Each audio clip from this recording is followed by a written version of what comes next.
What starts here changes the world. I have a few suggestions that may help you on your way to a better world. And while these lessons were learned during my time in the military, I can assure you that it matters not whether you ever served a day in uniform. It matters not your gender, your ethnic or religious background, your orientation, or your social status. Our struggles in this world are similar, and the lessons to overcome those struggles and to move forward, changing ourselves and changing the world around us, will apply equally to all. So here are the 10 lessons I learned from basic SEAL training that hopefully will be of value to you as you move forward in life. Every morning in SEAL training, my instructors, who at the time were all Vietnam veterans, would show up in my barracks room, and the first thing they'd do was inspect my bed. If you did it right, the corners would be square, the covers would be pulled tight, the pillow centered just under the headboard, and the extra blanket folded neatly at the foot of the rack. It was a simple task, mundane at best, but every morning we were required to make our bed to perfection. It seemed a little ridiculous at the time, particularly in light of the fact that we were aspiring to be real warriors, tough, battle-hardened SEALs. But the wisdom of this simple act has been proven to me many times over. If you make your bed every morning, you will have accomplished the first task of the day. It will give you a small sense of pride, and it will encourage you to do another task, and another, and another. And by the end of the day, that one task completed will have turned into many tasks completed. Making your bed will also reinforce the fact that the little things in life matter. If you can't do the little things right, you'll never be able to do the big things right. And if by chance you have a miserable day, you will come home to a bed that is made,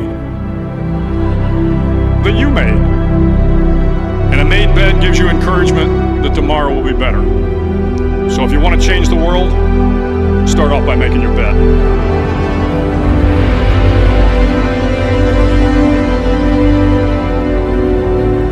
During SEAL training, the students are all broken down into boat crews. Each crew is 7 students, 3 on each side of a small rubber boat, and 1 coxswain to help guide the dinghy. Every day your boat crew forms up on the beach and is instructed to get through the surf zone and paddle several miles down the coast. In the winter, the surf off San Diego can get to be 8 to 10 feet high, and it is exceedingly difficult to paddle through the plunging surf unless everyone digs in. Every paddle must be synchronized to the stroke count of the coxswain. Everyone must exert equal effort, or the boat will turn against the wave and be unceremoniously dumped back on the beach. For the boat to make it to its destination, everyone must paddle. You can't change the world alone. You will need some help. And to truly get from your starting point to your destination takes friends, colleagues, the goodwill of strangers, and a strong coxswain to guide you. If you want to change the world, find someone to help you paddle. Over a few weeks of difficult training, my SEAL class, which started with 150 men, was down to just 42. There were now 6 boat crews of 7 men each. I was in the boat with the tall guys, but the best boat crew we had was made up of the little guys, the Munchkin crew we called them. No one was over 5'5". The Munchkin boat crew had 1 American Indian, 1 African American, 1 Polish American, 1 Greek American, 1 Italian American, and 2 tough kids from the Midwest. They out-paddled, outran, and outswam all the other boat crews. The big men in the other boat crews would always make good-natured fun of the tiny little flippers the Munchkins put on their tiny little feet prior to every swim. But somehow these little guys from every corner of the nation and the world always had the last laugh, swimming faster than everyone and reaching the shore long before the rest of us. SEAL training was a great equalizer. Nothing mattered but your will to succeed, not your color, not your ethnic background, not your education, not your social status. If you want to change the world, measure a person by the size of their heart, not by the size of their flippers. Several times a week, the instructors would line up the class and do a uniform inspection. It was exceptionally thorough. Your hat had to be perfectly starched, your uniform immaculately pressed, your belt buckle shiny and void of any smudges. But it seemed that no matter how much effort you put into starching your hat, or pressing your uniform, or polishing your belt buckle, it just wasn't good enough. The instructors would find something wrong. For failing uniform inspection, the student had to run, fully clothed, into the surf zone, then wet from head to toe, roll around on the beach until every part of your body was covered with sand. The effect was known as sugar cookie. You stayed in the uniform the rest of the day, cold, wet, and sandy.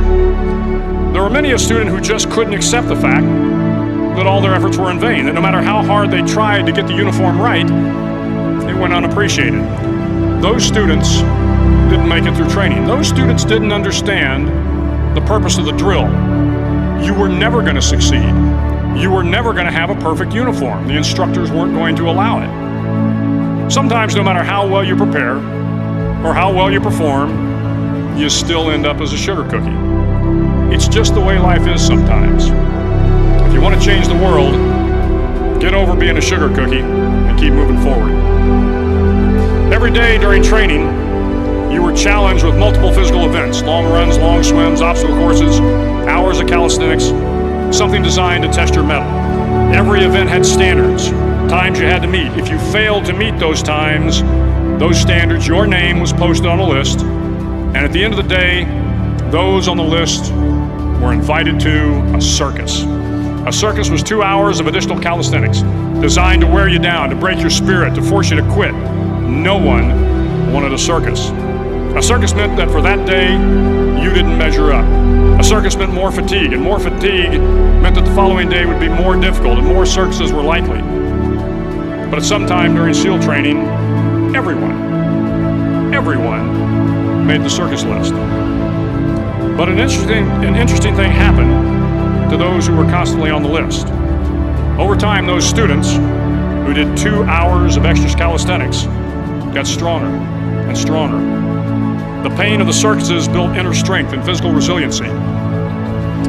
Life is filled with circuses. You will fail. You will likely fail often.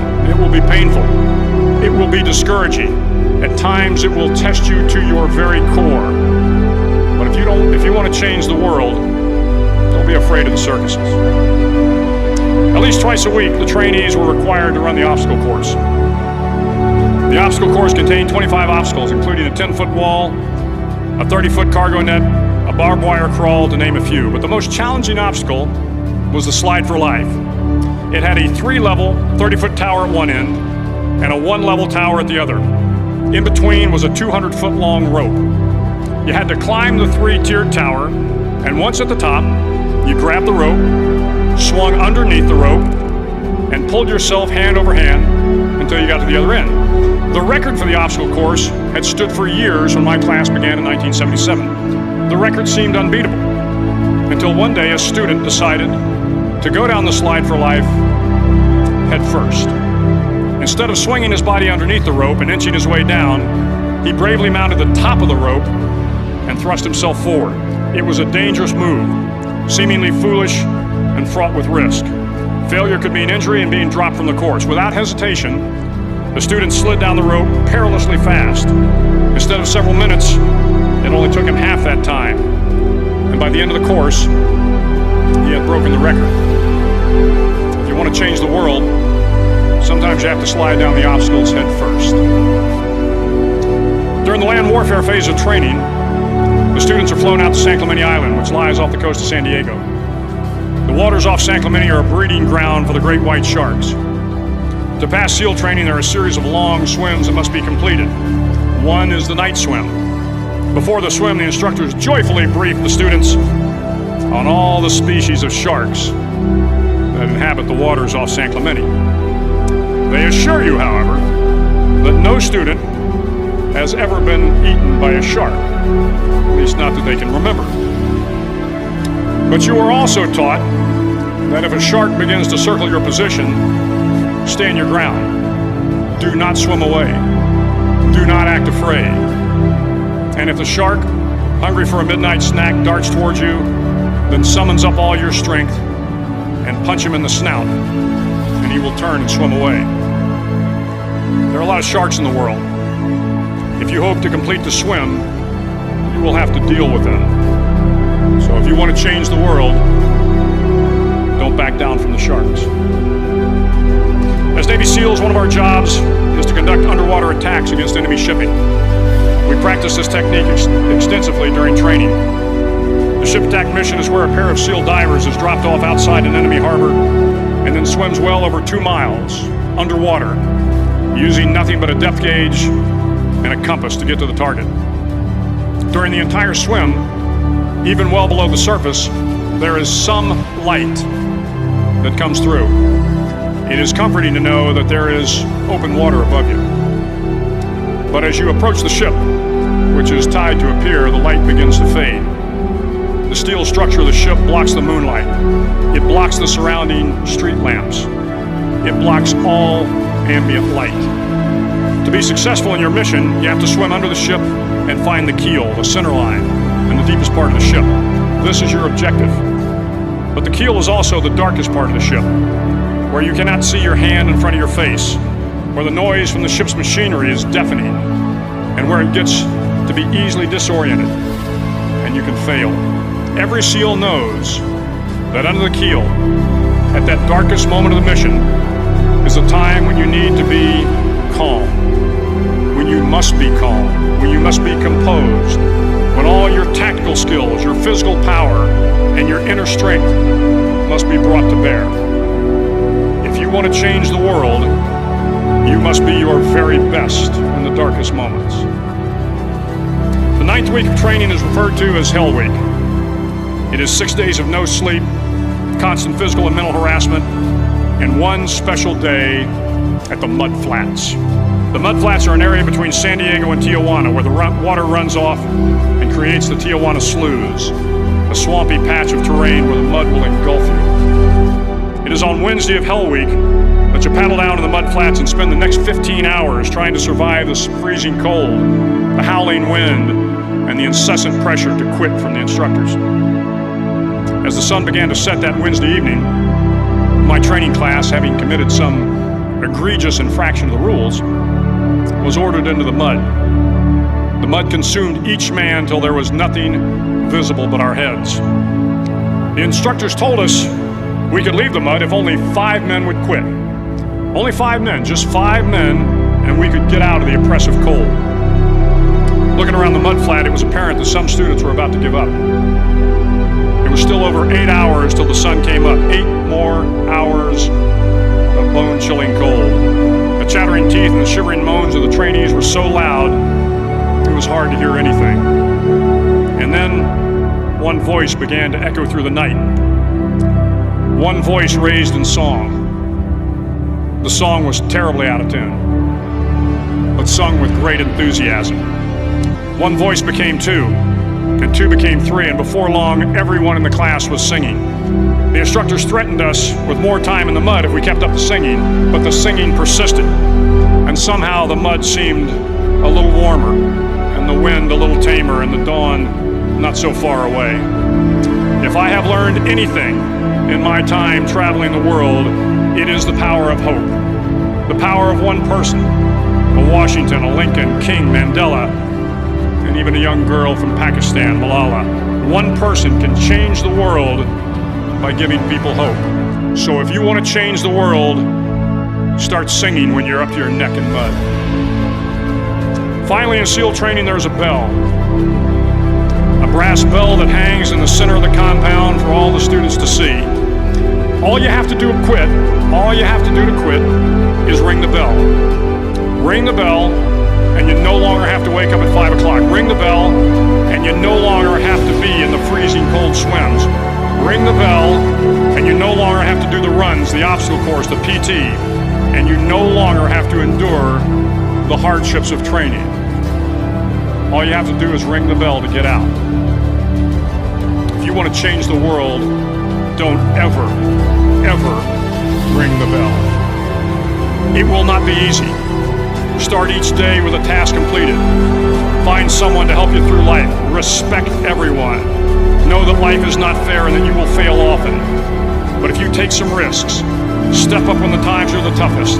Face down the bullies, lift up the downtrodden, and never, ever give up.